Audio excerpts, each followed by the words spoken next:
임상심리사를 준비하시는 여러분 안녕하십니까? 심리검사를 강의하게 될 유상현입니다. 이 심리검사 과목은 여기에 이제 우리가 임상 현장에서 다양하게 이제 활용되는 검사 내용들을 이렇게 살펴보는, 어떻게 이제 활용하고 어떤 검사들이 있는지를 살펴보는 그런 과목이 되겠습니다. 그래서 심리검사 내용들에는 크게 이제 심리검사 어떤 뭐 기본 내용들도 이제 우리가 살펴보겠지만, 크게 이제 지능검사, 성격검사, 신경심리검사 이렇게 이제 크게 세 가지 정도의 검사 어떤 카테고리가 있다. 이렇게 정리하실 수가 있겠고요. 심리검사. 네, 심리검사에는 지능과 관련된 검사, 그 다음에 성격과 관련된 검사, 그리고 신경심리. 네, 신경심리와 관련된 검사가 있겠다. 물론 이제 심리평가에는 이제 심리검사만 있는 것은 아니죠. 심리검사만 있는 것은 아니고, 이것과 더불어서 이제 뭐 행동관찰, 면담, 이런 것들도 이제, 어떤 내담자의 상태를 파악하는, 그것들 평가하는 내용들에 이제 전반적으로 다 포함될 수 있다. 이렇게 얘기할 수 있겠고요. 지능검사에 우리가 이제 많이 지능을 평가하는 도구들로 이제 웩슬러 지능검사들을 좀 얘기하고 있습니다.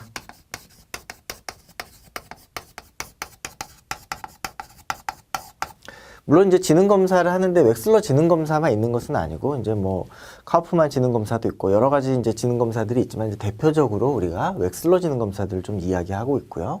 그다음에 성격검사에는 이제 객관검사, 객관적 검사하고 투사검사로 나눌 수 있는데, 이 객관적 검사에는 우리가 이제 MMPI라는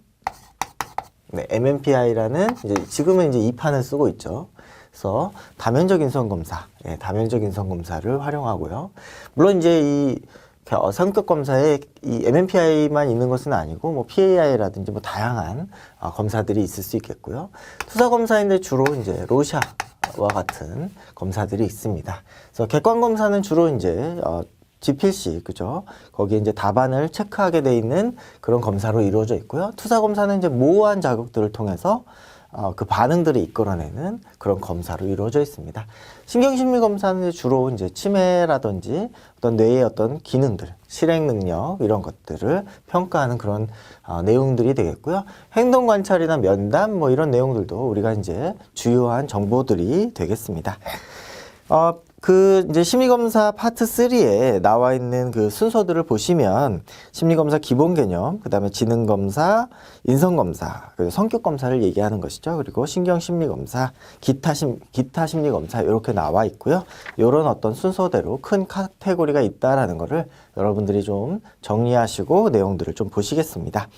챕터 1부터 교재 내용들을 살펴보시죠. 이제 기본 개념들이기 때문에 여러분들이 이제 심리검사를 배우는 데 있어서, 공부하는 데 있어서 그냥 기초가 되는 내용들이다, 이렇게 살펴보시면 되겠고, 요 내용들은 이제 가벼운 워밍업 정도로 준비를 하시면 되겠습니다.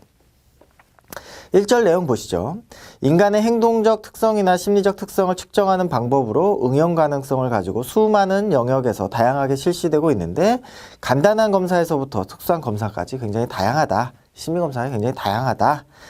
2번, 인간의 성격, 능력, 그 밖에 그 사람이 갖고 있는 심리적 특성의 내용과 그 정도를 밝힐 목적으로 일정한 조건하에 이미 마련한 문제나 혹은 작업을 제시한 다음에 그 사람의 행동 또는 행동의 결과를 어떤 가정의 표준적 관점에 비추어서 질적 또는 양적으로 기술하는 조직적 절차를 의미한다.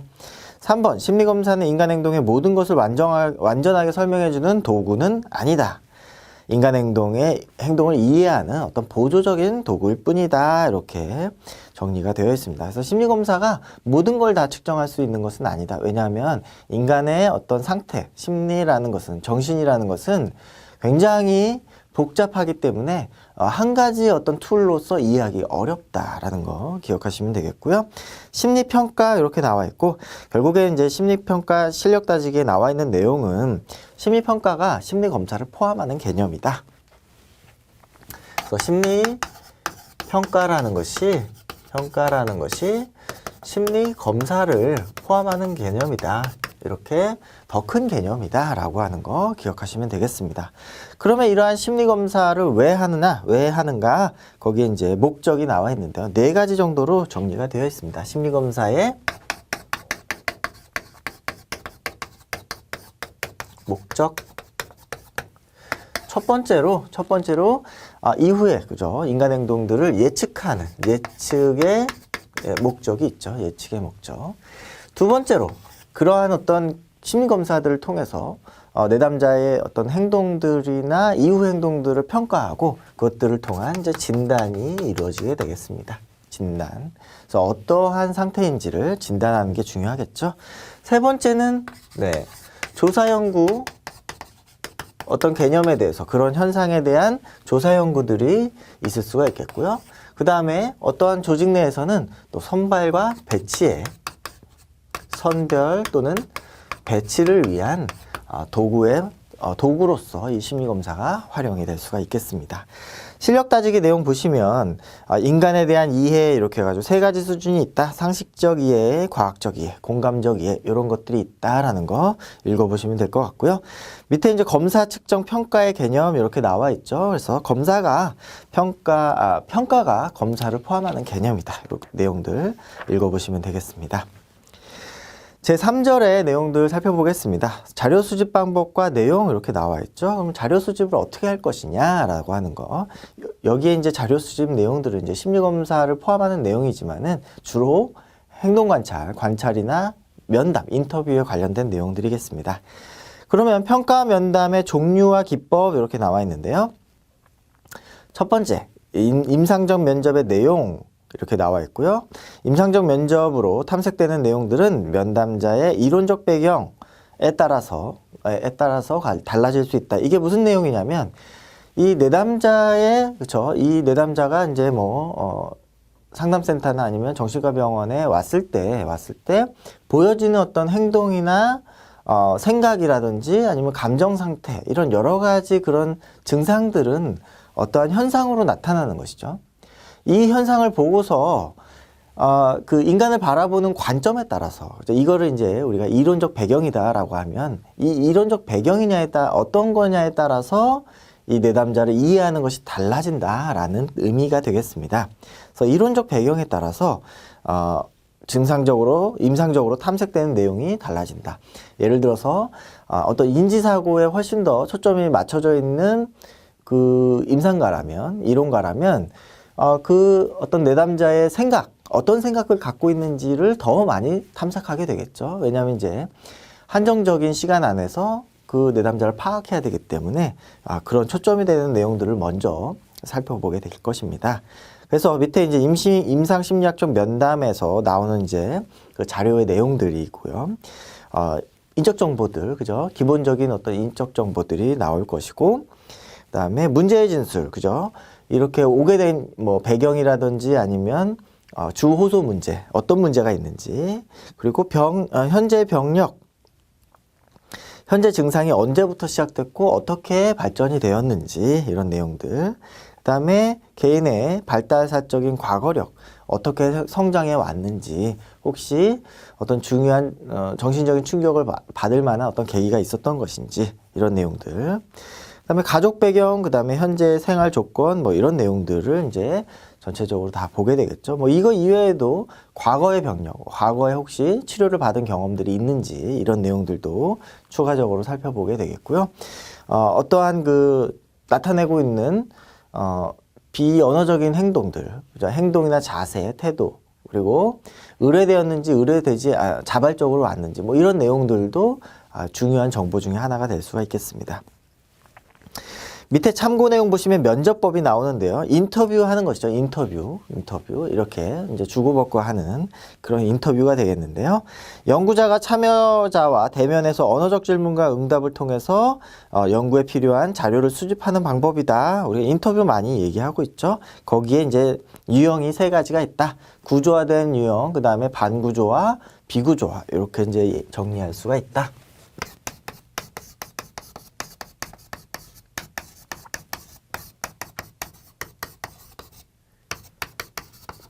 인터뷰하는 방법이 있다. 면담, 면접 이렇게 사용할 수 있겠죠. 그래서 그 대면에서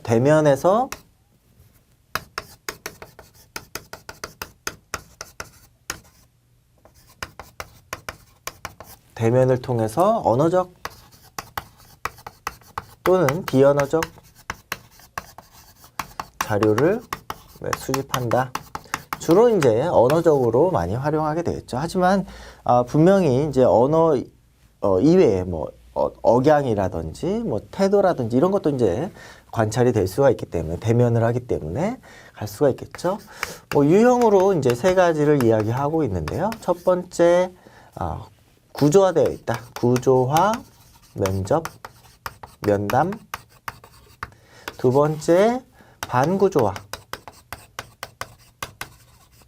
세 번째가 비구조화. 반구조화는 정해져 있는 것이죠. 정해진 질문. 정해진 질문을 통해서 이제 면접을 하는 것이죠. 면담을 하는 것이죠. 뭐 예를 들어서 어떠한 그 체크리스트라든지 질문 내용들을 적어 놓고 거기에 이제 체크하도록 하거나 구술하거나 이렇게 적도록 하는 정해진 질문이 있다라고 하는 것이죠. 비구조화는 정해진 질문이 없는 것이죠. 개략적인 질문만 있고 이러한 정해진 것이 없다. 정해진 질문이 없이 하는 것이고, 반구조화는 요거와 요거를 절충하는 내용이 되겠죠. 어느 정도 개략적인 질문만을 가지고 이야기한다. 다양한 반응을 이끌어낸다라고 하는 거 정리하시면 되겠습니다. 밑에 2번에 행동관찰과 행동평가 내용이 있는데요. 이 내용은 이제 판서 내용 지우고 정리를 해보도록 하겠습니다. 자, 2번에 행동관찰과 행동평가 내용 나와 있고요. 전통적인 행동관찰과 두 번째 이제 행동주의적인 행동평가 이렇게 정의를 하고 있습니다. 행동관찰이라고 하는 것은 개인의 행동 특성, 그 다음에 뭐 정서, 심리 상태 이런 것들을 행동을 통해서 개인의 행동을 관찰하는 것을 통해서 이제 자료를 수집하는 것이죠. 언어적인 표현보다는 비언어적 행동이 더 정확하고 의미 있는 단서를 제공한다라고 생각하는 것이죠. 밑에 이제 실력 따지기에 이 행동관찰법의 4가지 내용들이 나오고 있습니다.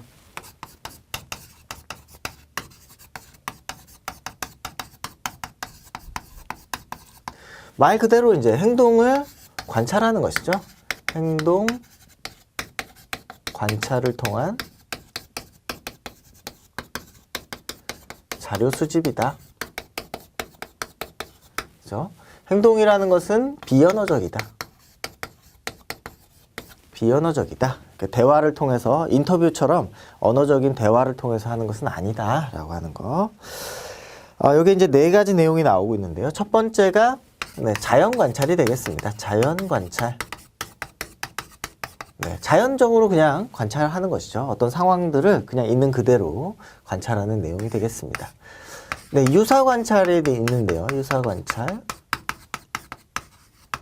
이것은 이제 통제 관찰이다. 통제 관찰이다. 이렇게 이야기하죠. 자연 관찰에서는 어떤 우리가 목표하는 빈도가 낮기 때문에 그죠? 어떠한 행동, 관찰하고자 하는 그 목표 행동이 빈도가 낮기 때문에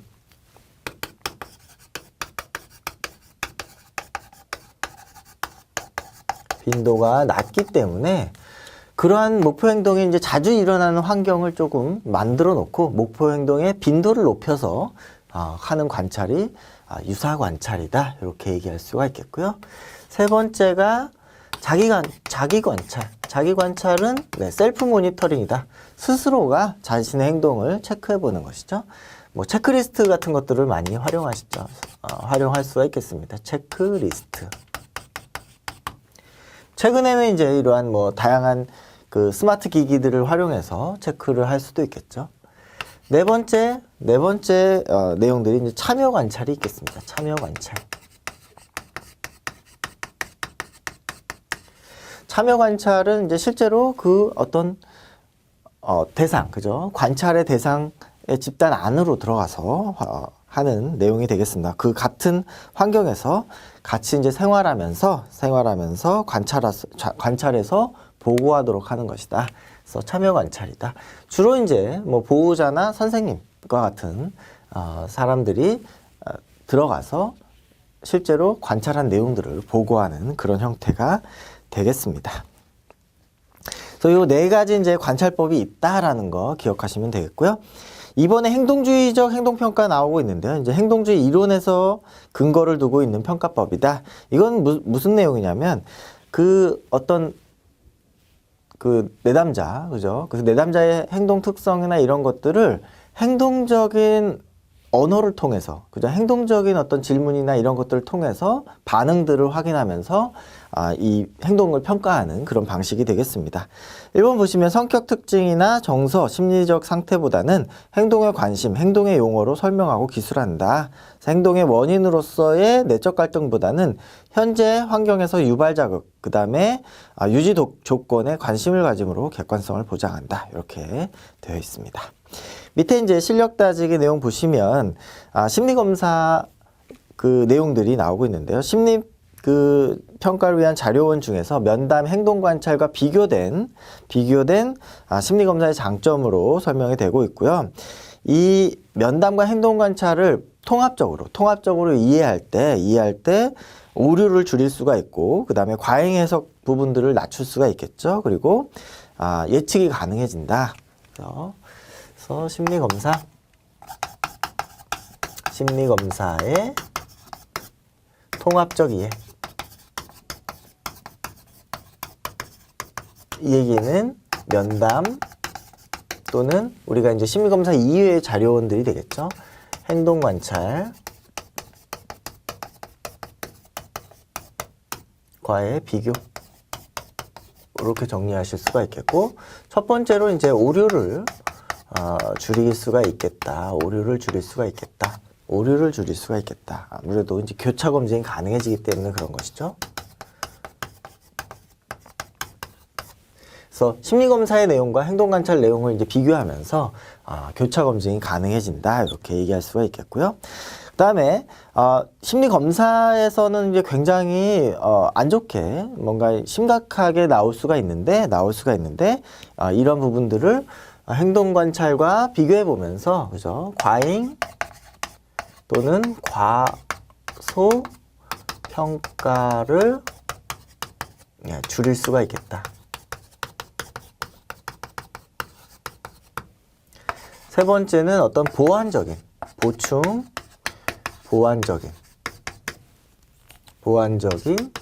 기능을 할 수가 있겠다. 행동관찰로 이제 표현되지 않은 부분들이 이제 심리검사에 나올 수 있겠고, 심리검사에서 다 확인하지 못한 부분들을 행동관찰이나 면담을 통해서 이제 알 수가 있겠죠. 이런 통합적 이해가 중요하다. 이 심리검사는, 그죠? 심리검사는 장점. 이런 행동관찰이나 면담에 비해서, 그죠? 객관성을 확보할 수가 있겠죠. 왜냐하면 이제 그 표준화된 검사를 통해서 우리가 확인할 수 있기 때문에 객관성을 높일 수가 있고, 신뢰도와 타당도가 높겠다. 네, 이런 내용들이 이제 심리검사의 장점이 되겠죠. 행동관찰이나 면담에 비해서 주관성을 배제할 수가 있는 것이죠. 그래서 임상적인 어떤 타당도가 높다라는 거 기억하시면 되겠습니다. 3번에 심리검사 유형 나오고 있고요. 심리검사 유형 내용들 우리가 이제 앞에서 이제 그 지능검사, 성격검사, 그 다음에 뭐 신경심리검사, 뭐 이런 그 여러 가지 유형들, 그 다음에 이제 객관적 검사가 있고 투사적 검사가 있다. 이런 유형들 좀 나눠보았는데요. 여기에 이제 분류들이 나오고 있습니다. 그래서 지능검사에도 이제 개인용이 있고 집단용이 있다. 그래서 개인용 지능검사에는 뭐 웩슬러 지능검사, 비네 검사, 카프만 검사 이런 것들이 있다라는 거 한번 읽어보시면 되겠고요. 집단용 지능검사에는 이제 주로 이제 군대나 학교에서 집단적으로 사용하는 내용들이 있다. 이렇게 나오고 있고, 밑에 집단용 지능검사는 이제 여키스가 1917년에 개발한 것이 최초이다. 이렇게. 그래서 아미알파, 아미베타. 그래서 아미알파는 언어를 활용하는 거, 그 다음에 아미베타는 이제 문맹자를 위한 그 검사다. 이렇게 정리하시면 되겠습니다. 그 다음에 학력 및 학업에 관련된 검사가 있겠고요. 그 다음에 적성검사, 성격검사 이런 내용들이 있다. 그 다음에 흥미검사 이런 내용이 있겠고요. 한번 읽어보시면 되겠고요. 측정 방법에 따라서 네, 지필검사라든지 뭐 또 수행검사 이런 것들로 이제 나눌 수도 있겠죠. 그다음에 측정 목적에 따라서 진단용이냐, 뭐 선발용이냐, 선별용이냐, 배치용이냐 이런 식으로 분류할 수도 있겠다. 평가 절차에 따라서 표준화된 절차를 따르느냐, 그렇지 않느냐에 따라서 이렇게 표준화 검사 또는 비표준화 검사로 나눌 수도 있겠다. 5번의 결과의 표현 방식에 따라서 양적 검사 또는 질적 검사. 숫자로 표현되면 양적 검사, 그렇지 않으면 질적 검사다. 기타 해서 뭐 진단 검사, 비진단 검사 이런 식으로 이제 나눌 수가 있겠다. 심리검사 분류를 밑에 이제 표로 정리가 되어 있고요. 검사의 실시 방식에 따른 분류, 그 다음에 내용에 따른 분류 이런 내용들이 있겠습니다. 뭐 사용 목적에 따른 분류도 나와 있고요. 여기 중에서 이제 그 뭐 속도 검사, 역량 검사, 개인 검사, 집단 검사, 지필 검사 실시 방식에 따른 분류 내용들 한번 살펴보시고요. 내용에 따른 분류 좀 정리를 해보도록 하겠습니다. 여기에 이제 크게 네, 인지적 검사, 정서적 검사 이렇게 나와 있죠.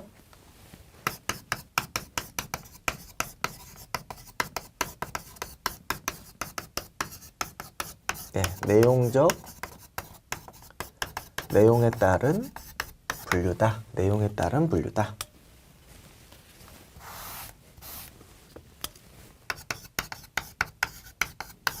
내용에 따른 분류. 크게, 그죠? 크게 인지적 검사, 정서적 검사. 인지적 검사, 정서적 검사. 이렇게 이제 크게 나눌 수 있다. 인지적 검사와 정서적 검사. 인지적 검사는 우리가 능력 검사다. 그리고 네, 성능 검사다. 네, 이렇게 이제 부른다는 겁니다. 그래서 요 내용들이 이제 같다라는 거 여러분들이 꼭 기억을 해 두시길 바라겠고요. 그 다음에 정서적 검사는 성격 검사. 네, 여기는 성격 검사 또는 성향 검사다. 네, 이렇게 이제 같은 내용이다. 네, 같은 내용이다. 이렇게 기억을 해 두시기 바라겠습니다. 인지적 검사를 이제 먼저 살펴보면 지능 검사죠. 지능 검사가 있겠고요. 그 다음에 적성 검사. 그 다음에 성취도 검사가 있겠다. 성취도 검사. 지능 검사, 지능과 관련된 내용이고요. 적성, 그죠? 그 업무 수행의 능력들을 보는 내용이 되겠고, 성취도 검사, 성취에 대한 내용입니다. 그래서 거기에 이제 그 심의검사 예들이 나와 있죠. 지능검사에는 웩슬러 지능검사를 떠올리시면 이제 우리가 이런 내용이구나 이렇게 알 수 있겠고요. 적성검사에는 일반 적성검사라고 이제 GATB라는 검사가 있습니다. 그래서 이런 여기에는 이제 이 적성검사에는 지능에 대한 내용들도 포함이 되어 있거든요. 그래서 이제 인지적 검사다 이렇게 얘기를 하고 있습니다. 성취도 검사는 주로 이제 토플이나 토익과 같은 그런 내용들이 되어 있다. 그래서 얘들을 조금 같이 한번 정리를 해보시죠. 웩슬러 지능검사. 적성검사는 네, GATB. 요 안에 이제 지능이 포함되어 있다. 이렇게 정리를 해보시면 되겠고요. 물론 이제 웩슬러 지능검사와 같은 내용은 아니지만 요 안에 지능이 내용이 하위 분류에 있다라고 생각하시면 되겠습니다. 네, 토익과 같은 것이 이제 성취도 검사다. 그래서 이것들을 우리가 뭐라고 하느냐? 극대 수행 검사다.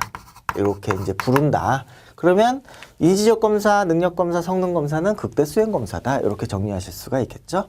그 다음에 이제 정서적 검사 내용들이 나오고 있는데요. 성격 검사, 흥미 검사, 태도 검사. 이렇게 세 가지로 나눌 수 있다. 성격 검사, 흥미 검사, 태도 검사 이렇게 나눌 수가 있겠다. 성격 검사에는 우리가 뭐 이제 많이 얘기하고 있는 뭐 MMPI 같은 것이 성격 검사의 어떤 대표적인 내용이다 이렇게 얘기할 수 있겠고요. 흥미 검사는 뭐 선호도 검사 같은 거 또는 직업 흥미 검사, 그죠? 직업 흥미 검사. 태도 검사 같은 거는 뭐 만족도 검사 같은 것들이 이제 태도 검사에 포함되겠다. 직무 만족도. 이런 것들을 네, 습관적 수행 검사다라고 이야기한다. 습관적 수행 검사다. 그래서 여기는 이제 극대 수행이고 여기는 이제 습관적인 수행이다라는 거 기억을 하시고요. 여기에 이제 어떤 특징들이 있다라는 것이죠. 이 극대 수행 검사는 정답이 있다. 정답이 있다. 그리고 시간 제한이 있다. 시간 제한이 있다. 여기에는 반대로 정답이 없다. 정답이 없다. 그리고 시간 제한이 없다라는 거. 그래서 이러한 이제 극대 수행 검사에서는 최대의 능력을 요구하죠. 최대의 능력을 요구하는데 여기에서는 능력을 요구하는 것이 아니라 솔직함을 요구한다. 솔직함을 요구한다. 그래서 이러한 특징들이 있다라는 거. 극대 수행 검사와 습관적 수행 검사의 특징들이 있다라고 하는 거. 이것들은 이제 크게 두 가지로 비교를 해보시면 되겠습니다. 그래서 인지적 그리고 능력 성능 검사, 극대 수행 검사는 정답이 있고 시간 제한이 있고 최대의 능력을 요구하는 데 비해서 정서적 성격 성향 검사, 습관적 수행 검사는 정답 없고 시간 제한이 없고 그 다음에 솔직함을 요구한다. 이렇게 정리하시면 되겠습니다. 밑에 사용 목적에 따른 분류 나와 있고요. 규준 참조 검사와 중거 참조 검사 이렇게 나와 있습니다. 쉽게 얘기해서 규준 참조 검사는 상대적 검사, 그죠? 비교하는 거. 그 다음에 중거 참조 검사는 절대 검사, 절대적 검사. 예를 들어서 우리가 60점 이상이면 합격이다 라고 하면 60점이 이제 준거가 되는 것이죠. 그래서 규준 참조 검사 옆에다가 상대적 검사, 그 다음에 중거 참조 검사 옆에다가 절대적 검사, 절대 검사, 이렇게 절대평가, 이렇게 얘기하면 되겠죠. 그래서 상대평가와 절대평가다. 규준 참조는 상대평가, 중거 참조는 절대평가다. 이렇게 기억하시면 되겠습니다. 밑에 이제 확인학습 내용 나오고 있고요. 거기에 이제 기초학습 기능검사 이렇게 해서 캐디 내용들이 좀 나오고 있는데요. 기초학습 기능검사 내용들 거기에 이제 정보처리, 세마기, 읽기 1, 2, 그 다음에 쓰기 이렇게 5개의 하위 검사가 있다라는 거를 여러분들이 좀 기억하시면 되겠고요. 기초학습 기능검사의 검사명, 그 다음에 측정 요소 이렇게 나와 있습니다. 그래서 7번에 있는 내용들을 여러분들이 좀 기억을 하시면 되겠습니다. 이 내용 한번 정리를, 이 판서 내용 지우고 정리를 다시 한번 해보도록 하겠습니다. 네, 확인학습의 기초학습 기능검사입니다. 기초학습 기능검사.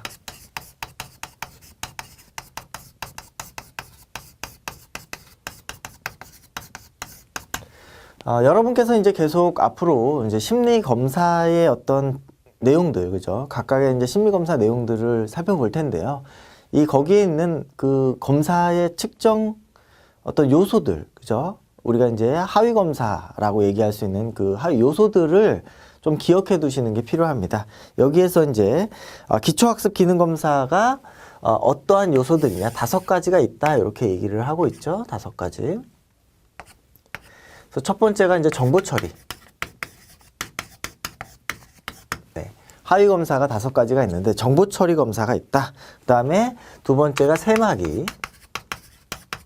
세 번째가 읽기 1, 네 번째가 읽기 2, 5번째가 쓰기. 이렇게 이제 5개의 검사가 있다. 그러면 정보 처리에 대한 내용들은 무엇이냐? 정보에 대한 학습자의 그런 인지 과정, 지각 과정, 그다음에 자극에 반응하는 시각 운동 과정, 시각적 기억과 양, 길이, 무게, 그리고 크기에 대한 관찰 능력, 분류, 공간적 능력, 시간 순서에 따라 배열하는 거, 조직 능력, 그 다음에 학습자의 추론, 적용 능력, 유추, 부조화와 관련된 관계 알기, 이런 능력들을 측정한다. 그래서 학습자의 인지 과정, 인지 처리 과정에 대한 내용이다.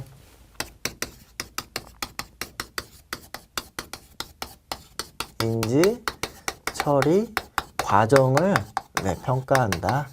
이렇게 정리하실 수가 있겠고요. 정보 처리 내용들. 두 번째는 세마기. 세마기 뭐 말 그대로 이제 우리가 수학적인 능력, 숫자 변별, 수읽기, 그다음에 세마기의 기초부터 가감승제, 십진기수, 그다음에 분수, 기하, 측정 이런 내용, 요 계산, 응용 문제, 기초적인 수학적 지식과 개념을 측정한다.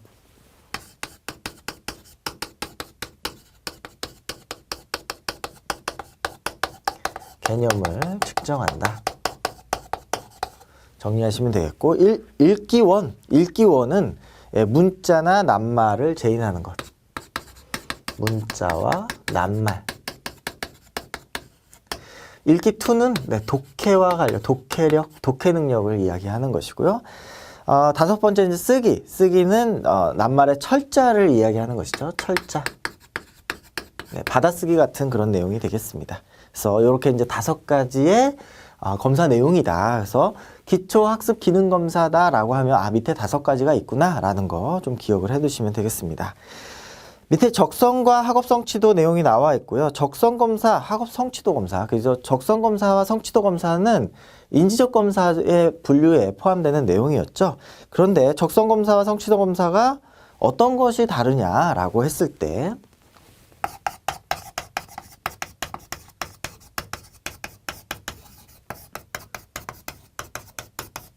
성취도 검사. 어떤 것이 다르냐라고 했을 때 이런 검사 시점, 검사 시점으로 봤을 때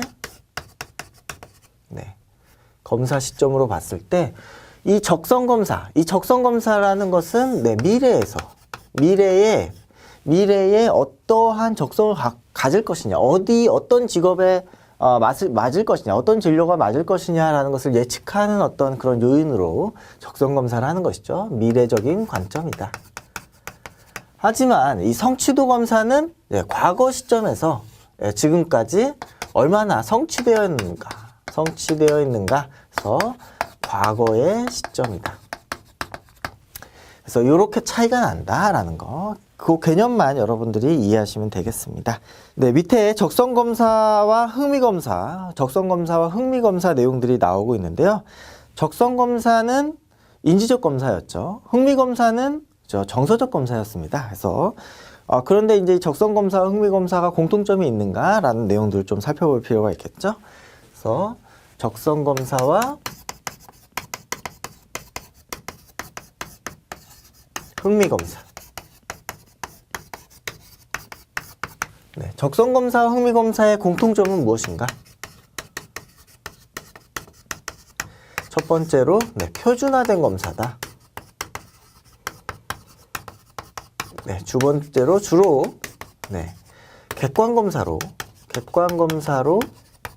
이루어진다. 세 번째로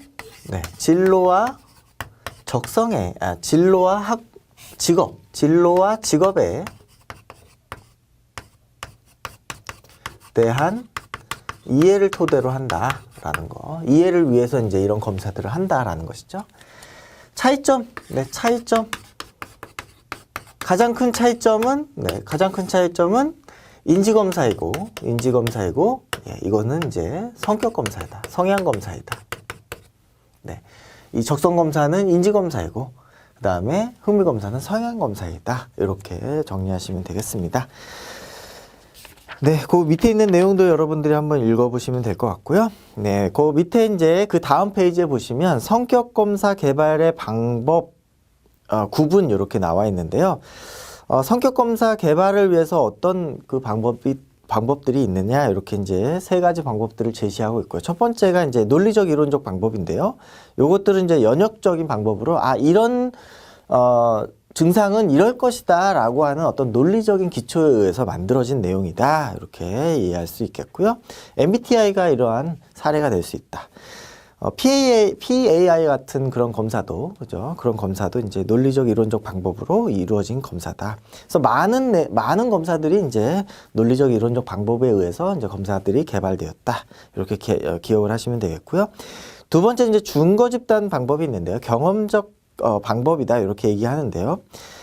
이 내용은 뭐냐면 어떤 그 증상 집단, 예를 들어서 우울증 집단이다. 그러면 우울증 집단에서 우울증의 특징들을 나타내는 어떤 질문들을 확인하고, 우울증이 아닌 집단에서 그런 특징들을 비교하면서 구별할 수 있는 내용들을 이제 점차 선별하는 그런 과정을 통해서 만든 그런 검사다. 그것은 이제 경험적 증거 집단 방법이다. 이렇게 얘기를 한다는 거고, 거기에 이제 대표적인 사례가 MMPI다. 이렇게 이해를 하시면 됩니다. 그래서 증거 집단 방법의 MMPI다. 이렇게 이제 단선적으로 좀 기억을 하시면 되겠습니다.